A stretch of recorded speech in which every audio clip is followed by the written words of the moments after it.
우리 오늘 2장 1절부터 10절까지 말씀을 함께 보려고 합니다. 이제 다른 서신서들도 다 마찬가지지만 이 신약 성경에 나오는 서신서들은 대부분 다 교회 문제가 있기 때문에 이제 쓰여진 그런 편지들이죠. 그러니까 가령 교회에 칭찬할 점이 있어가지고 사도들이나 혹은 누군가가 너희 교회가 참 아름답게 신앙생활하는구나 이렇게 칭찬해 주려고 편지를 쓰는 경우는 거의 없습니다. 다 문제가 있어서 어떤 교회는 A 문제, 또 다른 교회는 B 문제 이렇게 각각 다른 종류 문제들을 갖고 있어서 그 문제 때문에 그 문제가 무엇인지를 밝혀주고 또 어떻게 해결해야 되는지를 알려주고 그러려고 이제 편지를 쓰고 있는 거죠. 그러니까 아주 나이브하게 이야기하자면 참 이런 서신을 받지 않는 것이 어떻게 보면 더 좋은 거겠죠. 문제가 없으니까 특별히 할 말이 없는, 가만히 놔둬도 알아서 잘 신앙생활하는, 그렇다면 이제 서신서들이 필요가 없을 테니까.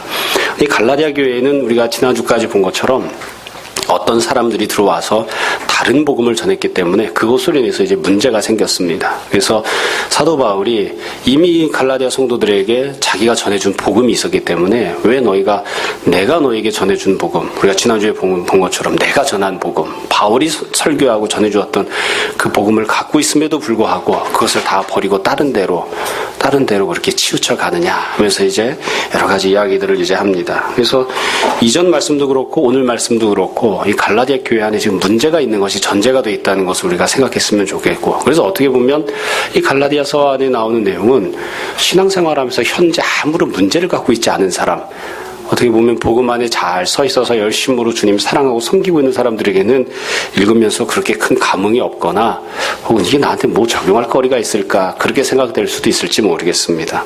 지난주에는 사도 바울이 자기가 전했던 복음, 내가 전한 복음이 예루살렘이나 다른 사람들로부터 배우거나 혹은 다른 사람들에게 영향을 받아 생긴 것이 아니라 주님께서 직접 계시를 주셔서 그 계시의 말씀으로 복음을 듣고 그것을 내가 너희들에게 가르쳤다. 이제 그런 내용으로 자기 자신의 이제 삶의 여정을 돌이켜보면서 이제 선포하고 이야기를 했고요. 오늘 2장 1절부터 10절까지 나오는 내용은 사도 바울이 예루살렘에 올라갔을 때 일어났던 일들에 대해서 기록을 하고 있습니다. 이 사도행전이나 갈라디아서 혹은 다른 성경을 보면 사도 바울이 예루살렘에 한 번이나 두 번 올라간 게 아니라 여러 차례 올라갔습니다. 그래서 제일 처음에 올라갔던 것은 처음에 다메섹에서 예수님을 만나고 그 이후에 곧장 예루살렘에 갔던 사건이 한 번 이제 나오고요. 그렇게 이제 예루살렘에 갔을 때에 예루살렘에 있던 사람들이 잘 믿지 않았죠. 그래서 그때 사도 바울을 소개시켜주고 사도 바울이 정말로 회심했다라고 증언을 해주었던 것이 오늘 본문에 나오는, 또 사도 바울이 1차 전쟁을 같이 다녔던 바나바입니다. 그래서 그때 한 번 올라갔었고, 그 다음에는 이제 사도 바울이 안디옥에서 사역을 하다가 천하의 기근이 들어가지고 사람들이 먹고 살기가 어려울 때에 안디옥 사람들이 구제헌금을 모았죠. 그래서 구제헌금을 모아서 그걸 예루살렘에다가 이제 전달을 했는데, 그 전달을 할 때 사도 바울이 또 예루살렘에 올라갔었습니다. 그 이외에도 여러 차례 이제 예루살렘에 올라갔었는데, 오늘 이 본문이 기록하고 있는 내용은 1절에 보시면 14년 후에 바나바와 함께 디도를 데리고 다시 예루살렘에 올라갔다. 그러니까 이게 두 번째나 세 번째쯤 된 것 같아요. 그래서 예루살렘에 올라갔을 때 어떤 일이 벌어졌는지를 쭉 기록하고 있습니다. 그래서 1절부터 5절까지는 예루살렘에 올라가서 사도 바울이 어떻게 행동했는지 여기에 대해서 이제 설명을 하고 있고, 6절부터 10절까지는 예루살렘에 있었던 교회와 성도들이 또 사도들이 사도 바울에게 어떤 식으로 행동을 했는지 이렇게 나누어서 설명을 하고 있습니다. 본문 내용 자체가 그렇게 특별히 어렵거나 복잡하지 않기 때문에 본문만 읽어도 어떤 뜻인지 어떤 내용이 담겨있는지 우리가 충분히 알 수 있거든요. 간단하게 하나하나씩 이렇게 짚어가면서 보려고 합니다. 우선 1절부터 5절까지 보시면 사도 바울이 예루살렘에서 가서 했던 행동에 대해서 이제 기록을 하고 있습니다. 먼저 1절 말씀, 2절 말씀을 다시 한번 봅시다. 제가 다시 한번 읽어드릴게요. 14년 후에 내가 바나바, 디도를 데리고 다시 예루살렘에 올라갔나니 계시를 따라 올라가 내가 이방 가운데서 전파하는 복음을 그들에게 제시하되 유력한 자들에게 사사하려 하는 것은 내가 다름질하는 것이나 다름질한 것이 헛되지 않게 하려 함이라. 이렇게 기록하고 있습니다. 그래서 14년 후에 올라갔다 이렇게 이야기하는데, 이 14년이 언제인지는 사실 정확하지가 않습니다. 어떤 사람은 바울이 다메섹 도상에서 예수님 만나고 그 이후에 14년이다 이렇게 보는 분도 계시고, 그 다음에 이 갈라디아서 1장에 보면 3년 만에 예루살렘에 올라갔다는 표현이 나오거든요. 그렇게 3년 만에 예루살렘에 올라가고 그 이후에 14년이 지나서 그 다음에 올라간 것이 이렇게 보는 분도 있습니다. 근데 뭐가 맞는지는 정확하게 판단하기는 어렵고요. 여하튼 14년 만에 올라갔다고 하는 말은 상당히 오랜 기간 동안 예루살렘과 접촉하지 않고 예루살렘 사람들과 교제하지 않고 따로 지내다가 정말 오랜만에 올라갔다. 이제 이런 뜻이겠죠. 여러분들 14년 동안 안 만났거나 14년 동안 교제하지 않았던 사람이 누가 있는지 한번 생각해 보십시오. 14년 전에 마지막으로 보고 아직까지 안 본 사람. 물론 14년을 못 산 사람도 있죠. 예, 뭐 중학생이나 초등학생들은 14년이 얼마나 긴 기간인지 모를지도 모르겠습니다만 14년 전에 마지막으로 보고 여지껏 한 번도 안 봤던 그런 경우가 언제 있었나. 그러니까 사도 바울이 그렇게 오랫동안 예루살렘에 가지 않았던 거예요. 그 다음에 올라갈 때 혼자 간 게 아니라 바나바와 디도를 함께 데리고 갔다 이렇게 되어 있는데, 바나바랑 디도는 굉장히 성격이 다른 사람들입니다. 바나바는 사도 바울보다 먼저 신앙생활했던 사람이고, 또 아까 말씀드린 대로 예루살렘 교회에 사도 바울을 소개시켜줬던 사람이고, 또 예루살렘 교회에서 이방 땅이었던 안디옥의 교회가 세워진 다음에 안디옥의 교회가 있다 소리를 듣고 바나바를 파송을 했습니다. 그러니까 바나바는 예루살렘 교회로부터 파송을 받아서 복음 증거하는 사역을 감당했던 사람이고, 이 안디옥 교회에 가서 사역을 하다가 혼자 하기가 힘에 딸린다 싶어가지고 다소 지역에, 그러니까 사도 바울이 고향에 있었는데 고향에 있던 사도 바울을 가서 데리고 와서 함께 사역했던 사람이고, 또 1차 전도여행도 같이 갔던 사람이죠. 또 이제 성경을 보면 사도라고 일컬어지던 사람입니다. 그러니까 바나바는 굉장히 유명한 사람이고, 어떤 점에서 보면 사도 바울보다 좀 더 높은 지위에 있는 사람이라고 할 수도 있습니다. 교회 안에 질서만 놓고 보면 믿음의 선배인 셈이죠. 이 디도는 또 굉장히 다릅니다. 디도는 이방인이었고요. 사도 바울이 복음을 전해서 아마 신앙인이 된 사람이 아닐까 싶습니다. 나중에 보시면 사도 바울이 디도에게 편지를 쓰죠. 디도서라고 해서 편지를 쓰는데, 그래서 사도 바울이 디도를 향해서 자기 사랑하는 아들이라, 자기 사랑하는 자녀라 이렇게 이야기를 합니다. 그래서 나중에 신앙생활했던 이방인이었거든요. 그러니까 예루살렘에 올라갈 때에 사도 바울이 참 묘한 팀을 구성해서 올라간 거예요. 유대인이면서 자기보다 믿음의 선배인 사람과 이방인이면서 자기가 전도해서 구원받은 나중에 뒤늦게 목회자가 된 그런 디도, 이런 사람들이랑 같이 이제 함께 묶어서 올라갔죠. 그래서 이 예루살렘에 올라간 이 팀도 굉장히 이 팀 자체만으로도 참 귀한 그런 상징성이 있는 그런 팀이 아닐까 싶습니다. 자, 그럼 사도 바울이 올라가서 무엇을 했느냐? 여러분 2절 말씀해 보시면 간단하게 이야기를 하고 있습니다. 계시를 따라 올라가 내가 이방 가운데서 전파하는 복음을 그들에게 제시했다. 그러니까 사도 바울이 예루살렘에 올라가서 했던 첫 번째 일이 뭐냐면, 내가 전했던 복음, 내가 전한 복음을 예루살렘 사람들에게 다 보여주는 거예요. 들려준 거, 제시한 일을 한 겁니다. 여러분 이 부분을 읽을 때 우리가 잘 기억해야 할 점이 하나 있습니다. 그게 뭐냐면, 사도 바울은 복음을 증거하는 데 있어서 초보자가 아닙니다. 그러니까 초짜가 아니에요. 지금 14년 만에 예루살렘 올라갔다고 그렇게 이야기를 하고 있는데, 그럼 14년 동안 무엇을 했을까요? 14년 동안 사도 바울이 복음 증거하는 사역을 감당을 하고 있었습니다. 이미 안디옥 교회에서 말씀 증거하는 사역을 하고 있었고, 이미 이때 자기 고향에서 다메섹에서 사람들에게 복음을 전하고 교회를 세우는 여러 가지 일들을 다 감당을 하고 있었습니다. 그러니까 사도 바울이 예루살렘에 올라갈 때에는 가서 내가 복음을 좀 배워가지고 그 배운 복음을 가지고 가서 사역을 해야지 이렇게 한 게 아니고, 이미 10수년 동안 사역을 하다가 이미 10수년 동안 사람들에게 복음을 전하고 교회를 세우고 세례를 주고 이렇게 말씀 증거자로 사도로서 직분을 감당하고 살다가, 그러다가 예루살렘에 올라간 거예요. 그런데 이 사도 바울이 사역을 하다가 예루살렘에 올라갔다고 하는 것을 우리가 잘 생각을 해야지 되고, 또 하나는 이 사역을 할 때에 바울이 누차 강조해서 이야기하는 것처럼 바울은 예루살렘과 아무 상관없이 사역을 했습니다. 그러니까 예루살렘에서 사도 바울에게 사도의 직분을 주었다든지, 아니면 예루살렘에서 사도 바울이 교육을 받았다든지 이런 게 아니죠. 그게 아니라 예루살렘과 하등 아무 상관없이, 심지어 지금 본문에 나오는 것처럼 14년 동안 10수년 동안 예루살렘 사람들과 아무런 교제도 하지 않다가 그러다가 지금 예루살렘에 올라간 거예요. 아마 제가 갈라디아서 처음 설교할 때 했던 내용을 기억하시면 갈라디아 교회도 마찬가지 특징을 갖고 있다는 걸 여러분 생각하실 수 있습니다. 예루살렘 교회는 예루살렘 사람들이 세웠고요. 사마리아 교회도 예루살렘에서 7집사로 안수했었던 집사 중에 한 사람이 가서 세웠고요. 예루살렘 박해가 나서 성도들이 흩어졌죠. 그때 흩어진 성도들이 이방 땅에 가서 교회를 세웠습니다. 그래서 안디옥 교회가 이방 땅에 세웠지만 예루살렘에서 신앙생활하던 사람들과 관련되어 있는 사람들이 세운 거예요. 그런데 갈라디아 교회는 그게 아니죠. 예루살렘과는 아무 상관이 없던 사람들이 모여 있었고, 예루살렘과는 아무 상관이 없었던 사도 바울이 복음을 증거한 거예요. 근데 사도 바울이 이렇게 사역을 쭉 하다가 예루살렘에 이제 14년 만에 올라갔다. 그러니까 이 지금 사도 바울이 예루살렘에 가서 하는 행동은 초짜배기가 하는 것이 아니라 말씀 증거하고 사역하고 있었던 베테랑이 내가 여지껏 이러이러한 사역을 했다라고 자기가 해온 사역의 내용을, 자기가 여지껏 증거하고 선포했었던 복음의 내용을 예루살렘 성도들 앞에 탁 이렇게 내놓는 거예요. 그리고 나서는 이 복음에 대해서 함께 교제하기를 원하는 그와 같은 모습인 거죠. 이게 사도 바울이 예루살렘에 가서 했었던 첫 번째 행동입니다. 두 번째로 사도 바울이 했었던 행동이 3절부터 5절까지 나오는데 3절부터 5절까지 보시면 이렇게 되어 있습니다. 3절 말씀해 보시면 그러나 나와 함께는 헬라인 디도까지도 억지로 할례를 받게 하지 아니하였으니 이는 가만히 들어온 거짓 형제들 때문이라. 그들이 가만히 들어온 것은 그리스도 예수 안에서 우리가 가진 자유를 엿보고 우리를 종으로 삼고자 함이로되 그들에게 우리가 한시도 복종하지 아니하였으니 이렇게 되어 있습니다. 사도 바울이 예루살렘에 올라가서 무슨 행동을 했는지 한 가지만 딱 기록했는데 그게 뭐냐면 디도에게 할례를 받게 하지 않았다. 이걸 이제 기록하고 있는 거예요. 사실 예루살렘에 올라가서 어디 가서 숙식을 했는지 무슨 밥을 먹었는지 어디서 잠을 잤는지 뭐 이런 여러 가지 이야기들을 할 수 있겠죠. 일상적인 이야기들을 할 수 있는데 그런 것들에 대해서는 한마디도 기록하지 않았습니다. 그럼 별로 중요한 게 아니니까. 사도 바울이 의도를 가지고 계획을 가지고 뚜렷한 목적을 가지고 행동했던 것 딱 한 가지만 기록한 거예요. 이게 중요하니까 여기다 기록을 한 겁니다. 그리고 이 행동은 어쩌다 보니까 행동한 게 아니라 바울이 이건 반드시 이렇게 행동을 해야 되겠다.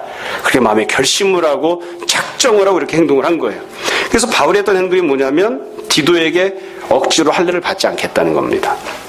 이 억지로 할례를 받지 않겠다는 표현은 두 가지로 해석을 합니다. 사람마다 입장이 달라서 그런데 하나는 디도가 할례를 받기는 받았는데 자발적으로 받은 것이지 억지로 받은 것은 아니다. 이렇게 보는 입장이 있어요. 그 다음에 또 하나는 디도에게 할례를 주지 않았다. 이렇게 보는 입장이 있습니다. 저는 두 번째가 맞다고 생각합니다. 그러니까 디도가 할례를 아예 받지 않은 거예요. 사도 바울이 디도에게 할례를 줄 수도 있는데 너 할례 받지 마라. 그래서는 일부러 작정을 하고 할례를 받지 않게끔 이렇게 한 거죠. 그럼 왜 이렇게 할례를 안 받게끔 했느냐? 그 당시 예루살렘에서는 할례를 받으라고 하는 상당히 거센 압박이 있었던 것 같아요. 사도행전 15장을 보시면 유대 땅에서 내려온 성도들이, 유대 땅에서 내려온 어떤 사람들이 안디옥 교회를 찾아와서 할례 받아야만 구원받는다. 그렇게 주장하는 사람들이 있었습니다. 그러니까 아마 이때도 그런 압박이 있었던 것 같아요. 그렇죠? 그리고 또 뒤에 보시면 이 4절, 5절 말씀에도 보시면 그들이 우리를 종으로 삼고자 하지만 5절 그들에게 우리가 한시도 복종하지 아니하였다. 그러니까 예루살렘에서 여기는 예루살렘이니까 여기 왔으니까 할례를 받아라. 유대인들이 지키는 대로 유대인들의 삶의 관습대로 해라. 이런 의미에서건 아니면 할례 받아야 구원받는다. 이런 의미에서건 여하튼 할례를 중요하게 생각을 해서 할례 꼭 받아야 된다. 이렇게 주장하는 사람도 있었던 것 같아요. 근데 사도 바울이 이건 뭐 받아도 그만 안 받아도 그만 이렇게 생각한 게 아니라 난 절대로 할례 받을 수 없다. 할례 주지 않겠다. 그렇게 생각하고 의지를 가지고 행동을 한 거죠. 할례를 안 준 거예요, 디도에게. 이게 예루살렘에 올라가서 사도 바울이 했던 중요한 행동입니다. 그런데 이 행동이 갖고 있는 의미가 있습니다. 그게 무엇이냐면 사도 바울이 여지껏 이방 땅에서 복음 증거 사역을 했는데 안디옥에서도 사역을 하고 자기 고향 땅에도 사역하고 여러 군데서 사역을 했는데 자기 자신이 어떤 식으로 사역을 해왔는지 자기가 믿고 있는 복음이 어떤 것인지를 예루살렘 성도들 앞에서 있는 그대로 보여준 겁니다. 나는 할례 받아야 된다고 가르치지 않았다. 이거.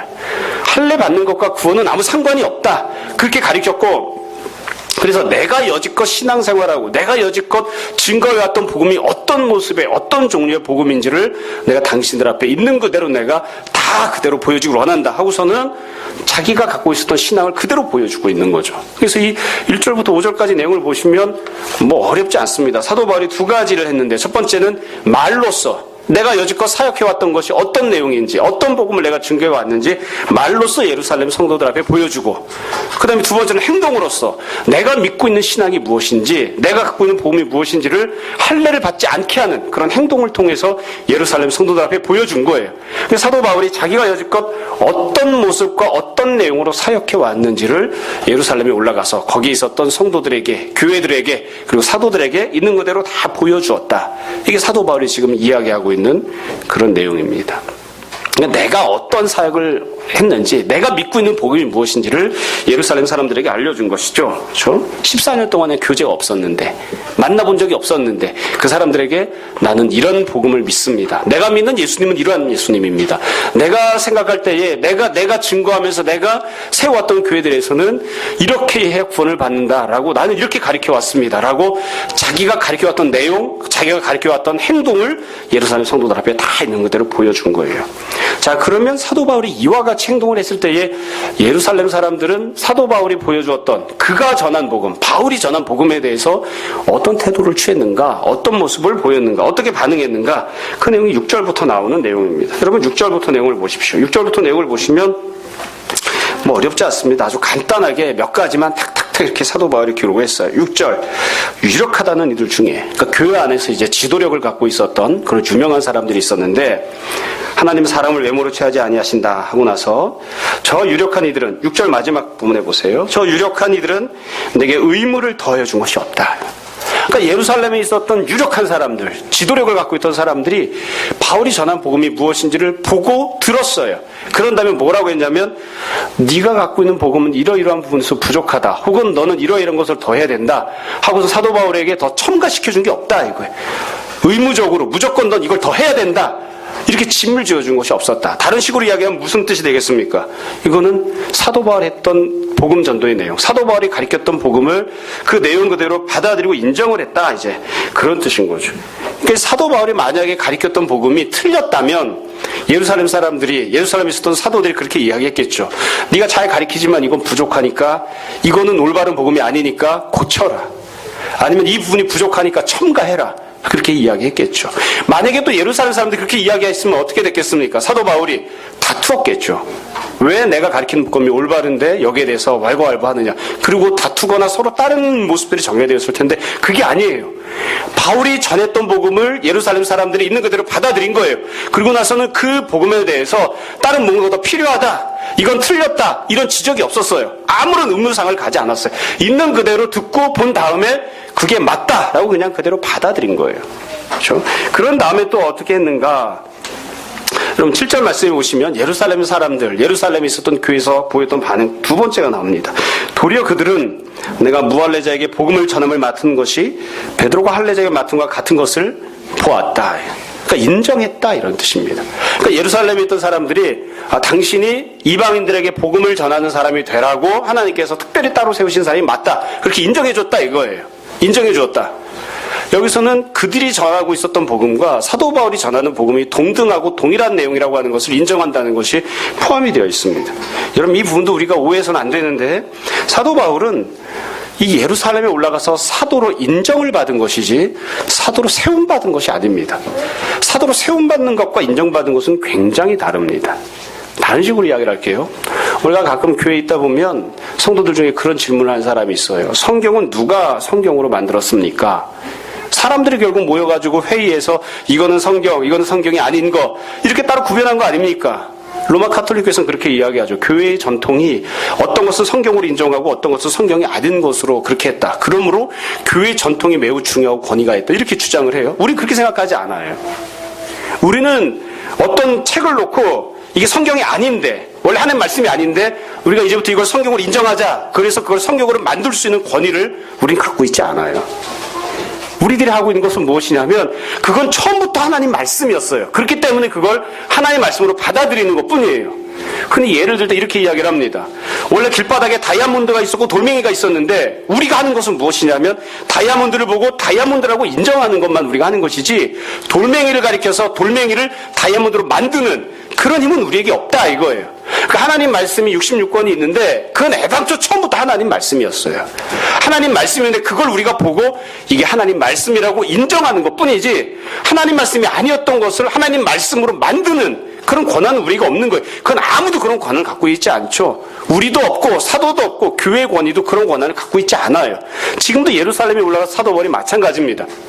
사도 바울이 원래 사도가 아니었는데 예루살렘에 있는 교회와 성도들이, 예루살렘에 있던 사도들이 당신이 열심히 사역을 하니까 지금부터 사도로 세워주겠습니다, 그게 아니에요. 그게 아니에요. 사도 바울이 뒤에 이어서 이야기하는 것처럼 예수님께서 사도 바울을 사도로 세우셨다고요. 누군가를 사도로 세우고 직분을 인정하고 직분을 위임하는 것은 오직 한 번 예수님만이 하시는 거예요. 근데 예루살렘에 있는 사람들은 무엇을 했느냐? 예수님께서 당신을 사도로 세우셨다고 하는 것을 우리가 인정합니다. 우리가 받아들입니다. 그것만 한 거죠. 그러니까 사도 바울이 올라가서 예루살렘에 올라가서 내가 어떻게 해서 예수님을 만나고 내가 어떻게 예수님으로부터 위임을 받고 직분을 받았는지를 쭉 설명하고 내가 전했던 복음에 대해서 쭉 이야기를 했어요. 그러니까 예루살렘에 있는 사람들이 당신이 전하고 있는 것이 복음이 맞습니다. 주님께서 당신을 사도로 세우신 것이 맞습니다. 그렇게 인정을 한 거예요. 받아들인 것뿐이죠. 여러분 다시 말씀드립니다. 그래서 사도 바울이 사도가 된 권위는 예루살렘에 토대를 두고 있지 않습니다. 예루살렘 사람들은 그냥 인정하고 받아들인 것뿐이지 예루살렘 사람들이 사도로 세운 것은 아니니까. 그렇죠? 뿐만 아니라 사도 바울이 이 이방인들에게 복음 전하는 사역자가 되게끔 하나님께서 부르셨다, 인정하고 받아들였다고 하는 것은 여지껏 사도 바울이 복음 증거했던 내용에 대해서 사도 바울이 사역한 것에 대해서 그것도 옳다라고 이제 받아들인 거죠. 그래서 그 뒤에 보시면 9절에 보시면 예루살렘이 보였던 태도에 대해서 또 기록을 합니다. 또 기둥같이 여기는 야고보, 게바, 요한도. 여기서 말하는 야고보는 예수님의 동생 야고보입니다. 그 당시에 예루살렘 교회에서 가장 높은 지도력을 하고 있었던 것이 아마 야고보가 아닐까 그게 추측을 하고 있습니다. 여튼 야고보와 게바, 그 베드로와 사도 요한, 이 중요한 역할을 했던 사도들과 함께 이제 만난 거예요. 그래서 9절 두 번째 줄에 보시면 내게 주신 은혜를 알므로 그들도 이제 사도 바울이 은혜 받은 것을 알고 인정을 했어요.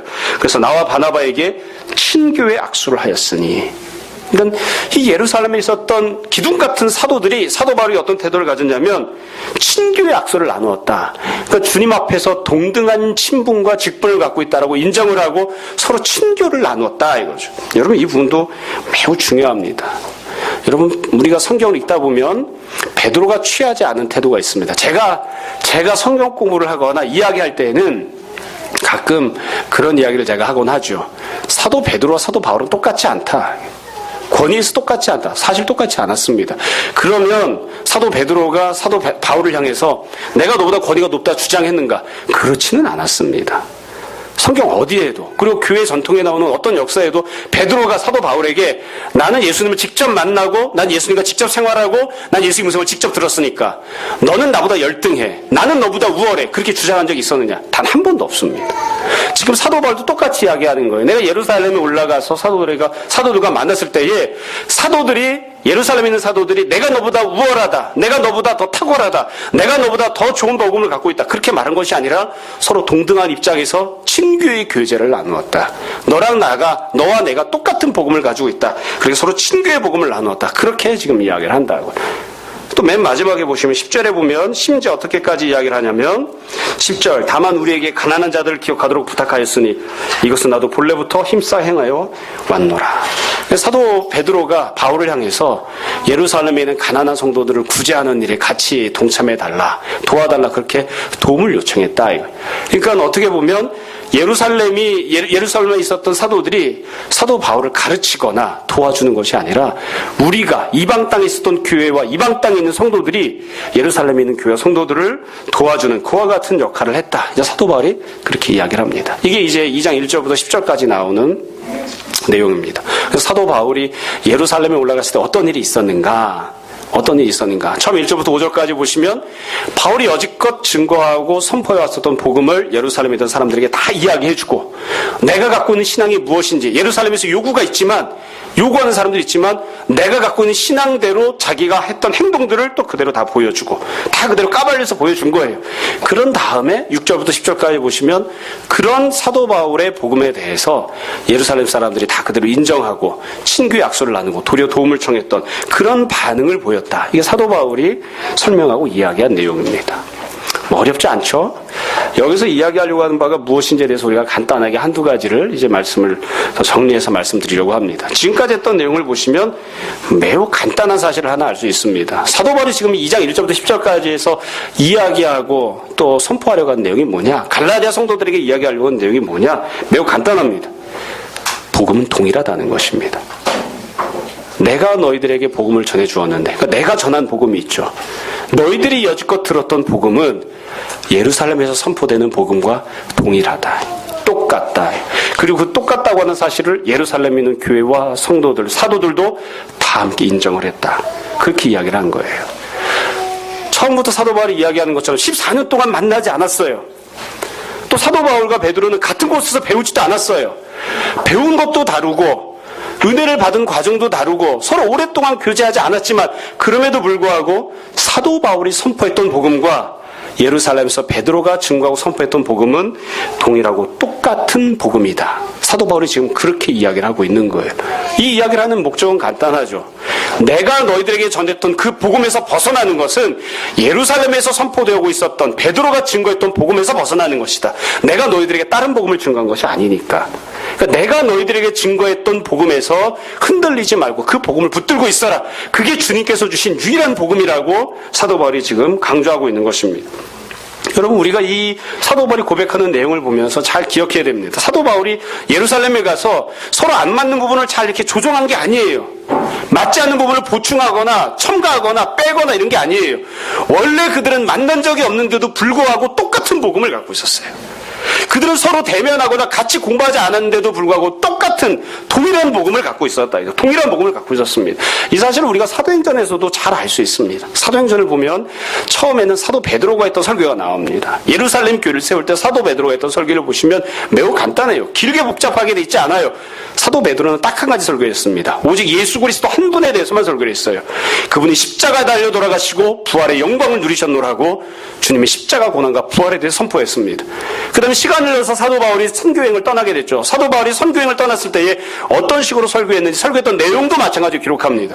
그 사도 바울이 설교했던 내용도 똑같아요. 오직 한 가지, 예수 그리스도에 대해서만 설교를 했습니다. 예수 그리스도께서 우리의 모든 죄를 십자가에서 다 짊어지시고 십자가에 달려 죽으셨고 그분을 믿음으로 우리가 죄사함과 구원을 얻고 하나님의 자녀가 되며 예수 그리스도의 십자가의 권능 때문에 우리가 죄사함과 하나님 앞에서 의롭게 함을 얻는다는 예수 그리스도에 대한 내용만 가지고 설교했어요.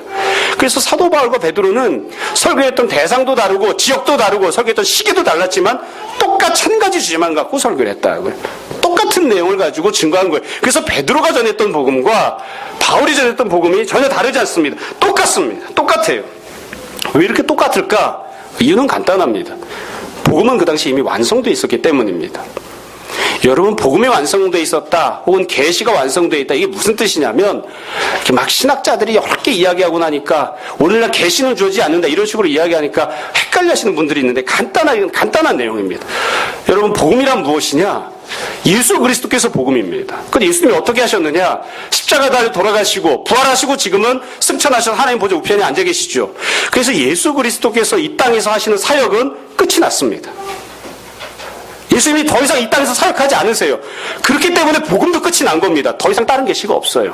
그래서 베드로가 이야기하는 내용도 바울이 이야기하는 내용도 예수님에 관한 얘기를 하고 있는 거예요. 예수님이 이 땅에서 어떤 사역을 하셨는지, 예수님께서 어떤 일을 하셨는지, 예수님께서 십자가에 달려 돌아가신 것, 예수님께서 부활하신 것, 그것과 관련된 이야기를 하고 있는 거예요. 다만 이런 측면에서 이야기하고 저런 측면에서 이야기하고 그런 측면이나 접근 방식이나 사용하는 어휘나 이런 것들이 다를 뿐이지 이미 완전히 종결돼 있어요. 예수 그리스도와 관련된 사건은 종결돼 있습니다. 그렇기 때문에 우리는 더 이상 계시가 없다고 이야기하는 거예요.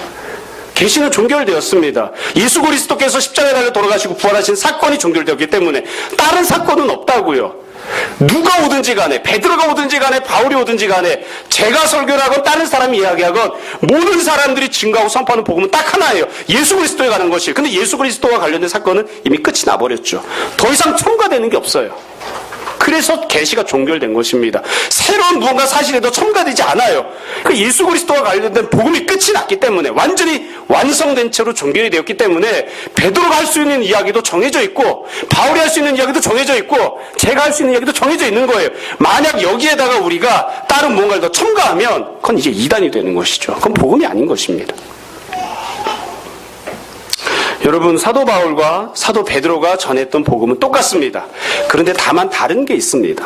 무엇이 다르냐면 사도 바울이 이야기하는 것처럼 바울은 배워서 복음을 알게 되거나 복음을 선포한 사람이 아니에요.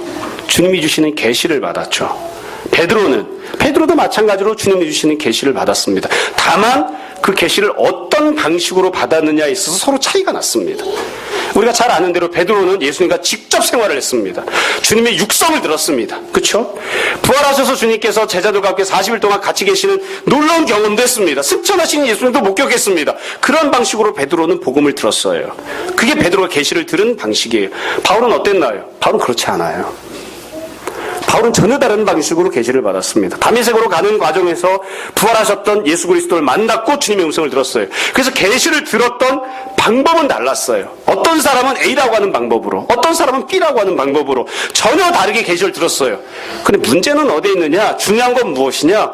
어떤 방법, 어떤 과정, 어떤 프로세스를 통해서 복음을 들었느냐가 아니라 그들이 무엇을 들었는가입니다. 그것이 무엇에 대해서 들었는가? 똑같은 복음을 들었다고요. 그래서 정말로 권위가 있고 중요한 것은 무엇이냐면 복음 자체이지 어떤 과정을 통해서 복음을 들었냐는 중요하지 않아요. 그건 권위를 두지 않습니다. 오늘 어떤 분들은 그렇게 이야기하는 사람들이 있습니다. 천사가 나타나서 나에게 계시를 주었다. 그래서 뭐 어쩌라고?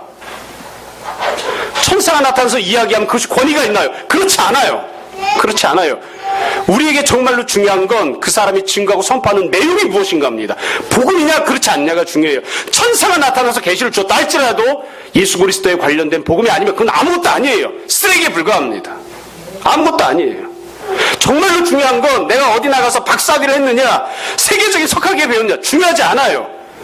그 사람이 들은 것이 무엇인가, 정말로 예수 그리스도에 관한 복음을 들었는가, 그 사람이 갖고 있는 내용이 복음인가가 중요한 것이지 어떤 과정을 통해서 그것을 알게 되었는가, 어떤 과정을 통해서 들었는가는 중요하지 않다고요. 근데 우리는 종종 거꾸로 생각합니다.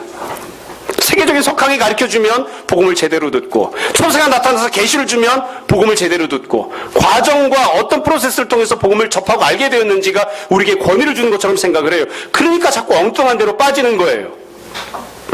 천사가 나타나서 계시를 주었다고 칩시다. 천사가 우리에게 복음을 주었으면 그 복음은 온전하니까 옳은 것이겠죠. 그러나 복음이 다른 것들을 이야기하면 우리는 그걸 과감하게 다 팽개쳐버립니다. 서울대가 아니라 하버드에서 박사를 했다 할지라도 그 사람이 복음에 대해서 이야기하는 것을 우리가 봤지만 다른 것들을 내가 박사를 했으니까, 내가 천사로부터 계시를 들었으니까 그러면서 그 과정에 의해서 권위를 주장하면 우리는 그걸 받지 않습니다. 지금 사도 바울이 똑같이 이야기를 하는 거예요. 그 사람과 내가 복음을 들었던 과정은 전혀 다르다. 주님께서 우리를 찾아와 주시고 은혜를 주셨던 모습은 다 다르다. 그래서 우리 그건 인정합니다. 내가 은혜를 받은 과정과 방법을 상대방도 똑같이 해야만 하느냐? 그건 그렇지 않아요. 주님께서 그 사람에게 다르게 응답하시거나 다르게 역사하실 수 있죠. 저는 이 부분에 있어서는 열려 있습니다. 어떤 사람이 만약에 천사가 나타나서 나에게 말씀했다. 그럴 수도 있죠. 우리가 천사를 부정하지 않습니다. 주님께서 직접 나타나면서 말씀하셨다. 그럴 수도 있죠. 문제는 그래서 뭐라고 말씀하셨는데 그걸 우리가 문제 삼는 것이지, 천사가 나타났다. 그건 거짓말이죠. 아니요, 사실일 수 있는 것이죠. 그럴 수 있습니다. 정말 중요한 건 그래서 주님이 천사를 통해서 뭐라고 말씀하셨는데 네가 들은 복음과 내가 들은 복음이 과연 똑같으냐 다르냐, 이게 문제가 되는 것이죠. 어떤 분들은 그런 생각합니다. 예루살렘은 고급, 이방 땅에 있는 복음은 저급. 그렇지 않습니다. 사도 베드로가 설교한 것은 고급, 사도 바울이 설교한 것은 저급. 그렇지 않습니다. 베드로는 예수님부터 직접 말씀을 들었으니까 베드로는 풍성하고 놀라운 복음을 갖고 있고, 사도 바울은 예수님과 직접 생활한 적이 없으니까 그냥 저차원적인 그런 복음만 갖고 있고, 전혀 그렇지 않습니다. 인간적으로 보면 어떻습니까? 베드로는 못 배운 사람, 바울은 많이 배운 사람입니다. 주님께서는 예루살렘에도 똑같은 복음을, 이방 땅에도 똑같은 복음을 주시는 거예요. 이건 오늘날도 마찬가지예요. 2000년 전에 주셨던 복음과 지금 주신 복음은 똑같습니다. 베드로가 했던 설교와 제가 하는 설교는 똑같은 거예요. 만약에 그게 다르다면 그건 이제 이단이 되는 것이죠. 복음이 아닌 것이 되는 것이죠. 베드로이기 때문에 권위가 있는 것이 아니고, 예루살렘이기 때문에 권위가 있는 것이 아니고, 천사가 주었기 때문에 권위가 있는 것이 아니라 그것이 예수 그리스도의 십자가 복음이기 때문에 우리가 그것을 진리로 받아들이고 있는 것이죠. 그래서 성도는 다르지만, 상황은 다르지만, 시대는 다르지만, 은혜를 주님께서 베푸신 과정은 다르지만, 내가 성장해왔던 상황과 문화는 다르지만 우리에게 주님께서 동일한 은혜를 주셨기 때문에, 우리가 동일한 복음을 갖고 있기 때문에 우리가 다 그리스도 안에서 형제가 되고 자매가 되고 그리스도 안에서 새로운 피조물이라고, 서로 똑같은 존재들이라고 그렇게 인정하는 것 아닙니까? 훈련받거나 교육받는 것은 조금 다를 수 있습니다. 제가 처음에 제자 훈련하는 것에 대해서 굉장히 싫어하는 마음을 갖게 된 여러 가지 이유들이 있었는데 그 중에 하나가 무엇이었냐면, 옥하는 목사님이 하신 말씀 때문에 그랬는데, 사랑의 교회에 부교육자로 가면 반드시 칼 세미나를 들어야 됩니다. 칼 세미나라고 하는 건 뭐냐면 평신도를 깨운다 하는 세미나를 하는 겁니다. 근데 그때 옥하는 목사님이 제일 처음에 강의를 하시는데 그 강의가 제일 유명해요. 광일론이라고, 미쳐야 된다 이거예요. 제자 훈련은 목회라는 방법론이 아니다. 목회 철학이다. 그러니까 한 사람을 제자로 만들어야 한다는 사실이 미쳐야지 되고, 그래서 교회를 제자 훈련하는 교회로 만들어야 된다. 누가 부정하겠어요? 다 동의할 수 있어요. 그런데 그 말씀을 하시다가 제자 훈련할 때 늘 서약서 쓰게 하거든요. 제자 훈련하는 과정 속에서는 내가 죽지도 않고 아프지도 않고 제자 훈련을 마치겠다, 이렇게 서약서를 쓰게 해요. 그러면서 오 목사님이 농담 비슷하게 그런 말씀을 하신 적이 있어요. 진짜로 죽으면 안 된다. 제자 훈련할 때 목숨을 걸겠다고 하지만 진짜로 죽으면 안 된다. 그러면서 저 김포 쪽에 있는 조그마한 시골에 있는 교회 목사가 제자 훈련 열심히 하다가 진짜로 죽었다. 근데 진짜로 죽으면 안 된다. 그러면서 뭐라고 하셨냐면, 제가 정확한 표현은 제가 기억나지 않습니다만, 그 김포 바닥에 있는 학교도 중학교, 고등학교밖에 못 나온 그런 아줌마들이 뭐 알겠느냐. 잘 알아듣지도 못한 아줌마들이랑 제자 훈련한다고 열심히 하다가 그러다 결국에는 그냥 죽었다 이거. 제가 그것 때문에 마음에 굉장히 많이 상처를 받았어요. 아마 여러분 기억하실 거예요. 그 김포에 있는 죽으신 목사님이 누구냐면 저희 모교회 목사님이에요. 그리고 그 모교회 목사님, 김포에서 제자훈련을 다 알아듣지도 못하는 그 시골 아줌마, 중학교, 고등학교밖에 못 나온 아줌마들 데리고 이제 제자훈련 했는데, 그 중학교, 고등학교밖에 못 나온 아줌마가 누구냐면 저희 어머니예요. 제자훈련 1기. 우리 어머니 문제를 다 못 푸세요. 제가 항상 풀어드렸어요. 그러면 거기 같이 모였던 다른 아주머니들 다 같이 못 풀었어요. 그 아주머니들도 집에 가서 애들이 다 풀어갖고 온 거예요. 성령의 세 가지 사역이 무엇입니까? 저도 잘 몰라요, 지금까지도. 평신도를 깨운다 성령론에 보면 문제가 그렇게 나옵니다. 성령의 세 가지 사역이 무엇인가? 어떻게 알겠어요? 문제 낸 사람이나 알지. 아줌마들 전혀 못 풀어요. 그러니까 집에서 애들이 다 풀어주면 그걸 가지고 와서 다 모여서 같이 하는 거예요. 그래도 은혜 받고 좋아했었다고요. 그건 그냥 제자훈련 과정인 거죠. 방법인 거예요. 그거는 할 수 있는 사람도 있고 못 할 수 있는 사람도 있습니다. 그건 복음이 아니에요. 그러나 복음은 다릅니다. 복음은 대학을 나온 놈이나 초등학교만 나온 사람이나 다 똑같이 알아들을 수 있습니다. 대학 나온 사람에게는 어렵게 전하고 초등학교 나온 사람에게는 쉽게 전하고, 아니에요. 복음은 동서고금을 막론하고 그 사람이 갖고 있는 지적인 수준이나 그 사람이 살아왔던 삶의 환경이나 이런 거 아무 상관없이 모든 사람들에게 주님께서 똑같은 복음을 주세요. 똑같은 복음을. 우리가 절대로 착각하면 안 됩니다. 대학을 나오고 중상위층에 사는 사람들에게는 고급스러운 복음이 주어지고 철학적인 복음이 주어지고 많이 못 배우고 가난한 사람들에게는 저급한 그런 복음이 주어지고, 그렇지 않아요. 그렇지 않습니다. 똑같습니다. 말씀 다시 좀 정리하려고 합니다. 사도 바울이 지금 주장하고 이야기하는 내용은 매우 간단합니다. 네가 받은 복음과 내가 받은 복음은 똑같다. 너와 내가 함께 교제한 적이 없지만, 너와 내가 은혜 받은 방법도 다르지만, 너와 내가 살고 있는 상황도 다르지만, 너와 내가 사역하고 있는 대상이 다르지만, 그러나 네가 받은 복음과 내가 받은 복음은 똑같다. 지금 사도 바울이 그 얘기를 하고 있는 것입니다. 이게 복음이 갖고 있는 보편성입니다. 예수 그리스도와 관련되어 있는 진리에 대해서 하나님께서 모든 사람들에게 차별 없이 똑같은 복음을 주셨습니다. 강남에 있는 사람들이 듣는 복음과 강북에 있는 사람이 듣는 복음 똑같습니다. 서울에 있는 사람이 듣는 복음과 지방에 있는 사람이 듣는 복음 똑같습니다. 만약 다르면 문제가 있는 것이죠. 잘못된 것입니다. 그래서 우리는 누구든지 간에 내가 이러이러한 과정을 통하여 은혜를 받았다. 내가 은혜를 받은 과정이 당신의 은혜를 받은 과정보다 더 탁월하다라고 주장하는, 전혀 받아들일 수 없습니다. 옳지 않은 것입니다. 여러분, 우리가 흔히 그런 이야기를 합니다. 복음에 집중하라. 복음에 집중하라. 복음이 아닌 다른 것들에 집중하지 말고 복음에 집중하라. 복음에 집중하라는 것이 도대체 무슨 뜻입니까? 오직 예수 그리스도에게만 집중하라는 것입니다. 예수 그리스도를 증거하고 전파하고 선포할 때에, 복음을 우리가 받을 때에 나는 A라고 하는 방식으로 받았으니까, 나는 B라고 하는 방식으로 받았으니까, 나는 C라고 하는 방식으로 받았으니까, 그래도 A, B, C라고 하는 그런 방식들이나 과정에 집중하지 말라 이거예요.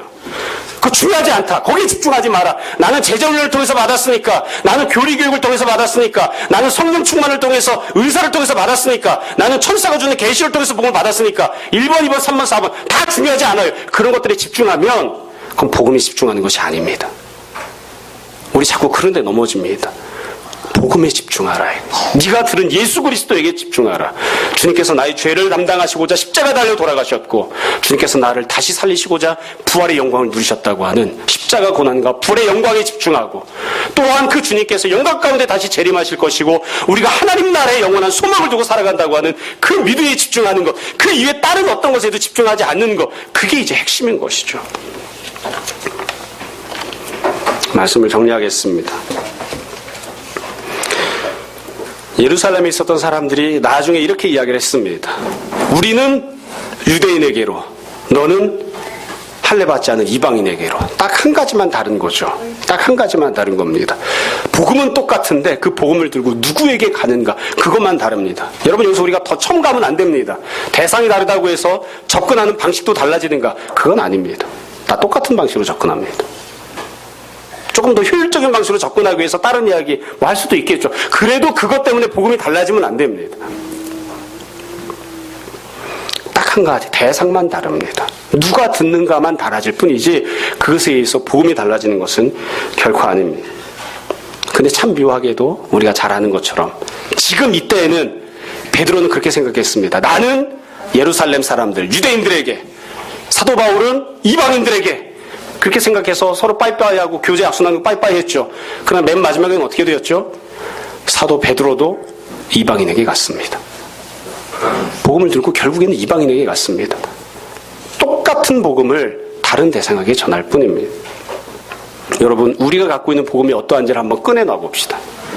지금 우리가 생각해야 될 점은 그거 한 가지입니다. 다음 꺼내놔 보자고요.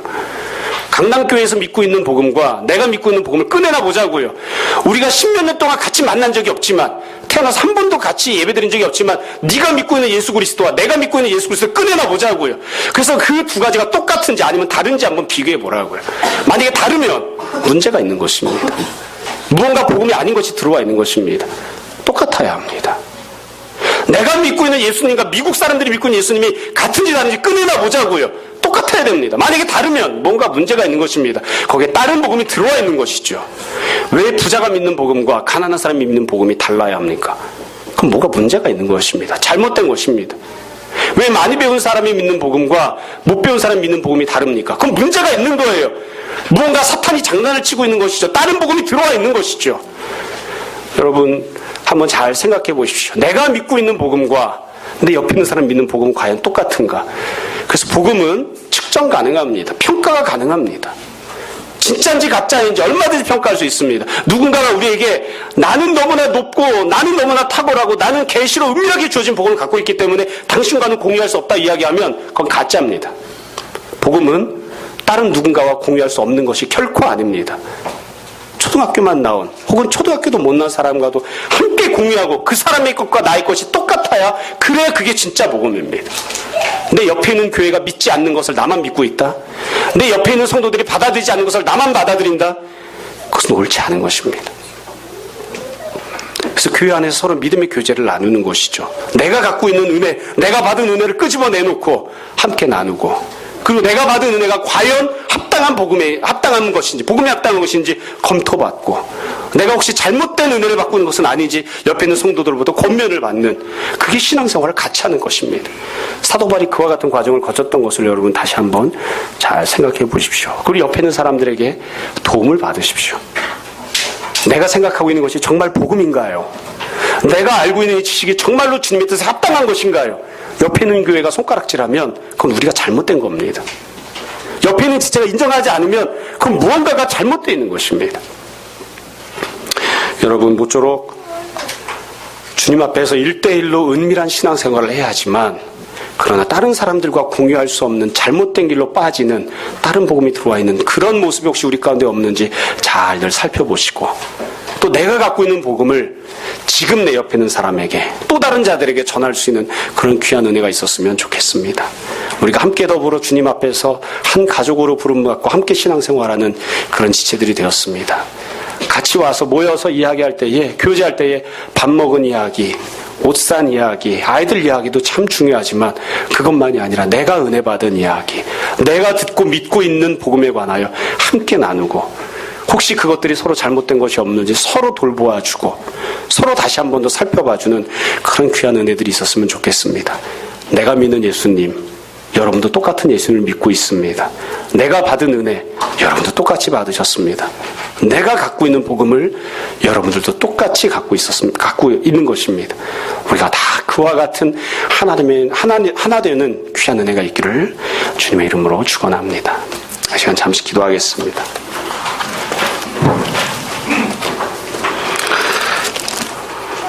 여러분 오늘 말씀을 정돈해 보십시오. 우리가 혹시 나만이 무언가가 더 탁월하거나 나만이 복음을 갖고 있다고 생각하거나 혹시 그와 같은 악한 주장을 내 안에 갖고 있는 부분이 없는지 또 그와 같은 주장들이 휩쓸리는 모습은 없는지 우리 한번 잘 생각해 보시기 바랍니다. 이 시간 함께 회개와 결단에 기도하겠습니다.